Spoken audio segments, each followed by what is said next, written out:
Hello Indian foodie lovers, ముందుగా మీ అందరికీ శ్రీరామనవమి శుభాకాంక్షలు. మండే ఎండల్లో చల్లగా ఏదైనా తాగాలనిపిస్తుంది కదూ. ఎలాగో శ్రీరామనవమి వస్తుంది కదా, రాములోరి కళ్యాణానికి బెల్లం పానకం చేస్తుంటాం.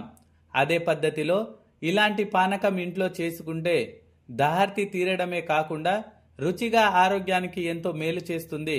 నేనిప్పుడు మీకు తరతరాల నాటి పానకం వెరైటీ చూపిస్తున్నాను. ముందుగా బౌల్లో ఓ కప్పు బెల్లం తురుము తీసుకోండి. సుమారుగా 80 to 90 గ్రామ్స్ బెల్లం తీసుకోవాలి. ఇందులో 350 ml వాటర్ పోసుకొని పావు చెంచా యాలకుల పొడి, పావు చెంచా సొంటి పొడి, ఓ చిటికెడు ఉప్పు, అర చిటికెడు పచ్చకర్పూరం వేసి బెల్లం కరిగేంత వరకు కలుపుకోండి. పచ్చకర్పూరం ఏ మాత్రం ఎక్కువ వేసినా రుచి అంతా పాడైపోతుందని గుర్తుంచుకోండి. బెల్లం బాగా కరిగాక వడకట్టుకోండి.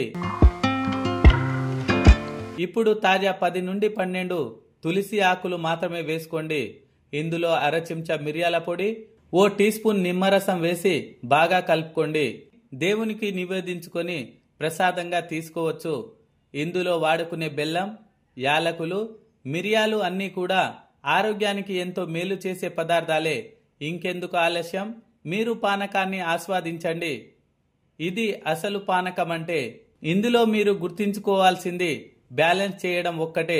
ఏది ఎక్కువ వేసినా రుచిలో తేడా వస్తుంది. అన్ని సరిగ్గా సమాంతరంగా వేయాలి. ఈ శ్రీరామనవమికి మీరు మీ ఇంట్లో ట్రై చేశాక ఎలా కుదిరిందో కామెంట్ చేయడం మర్చిపోకండి.